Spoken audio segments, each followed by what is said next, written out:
Ayan, hello guys! Magandang buhay! For this video ay tayo ay magluluto ng simple at healthy na ulam na siguradong magugustuhan ng inyong kids. Ayan, tayo ay magluluto ng ginisang kalabasa with fork. Ayan, so ang unang natin gagawin ay isasangkot lang na muna natin yung fork. Ayan, slice ko na sa maliliit. Then, after natin isangkot siya, igigisa natin yung bawang, sibuyas, at kamatis. So, pag gisa na natin yan, ay ilalagay na natin ang hiniwa natin na kalabasa. Ayan.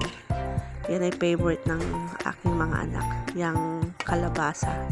Ang kalabasa ay pampalinaw ng mata. So, lalagyan na natin siya ng seasoning, ng asin, ng magic sarap, or kung wala naman kayong magic sarap, pwede namang patis. Ayan. So, ihalo-halo lang natin yan. Ayan, igigisa lang natin. At, pagkatapos nyan, ay lalagyan natin ng konting water. Ayan.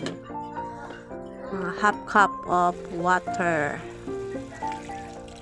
Ayan na. So, pag nalagay na natin yung tubig, hintayin natin siyang kumulo. Siyempre, takpan muna natin para madaling kumulo.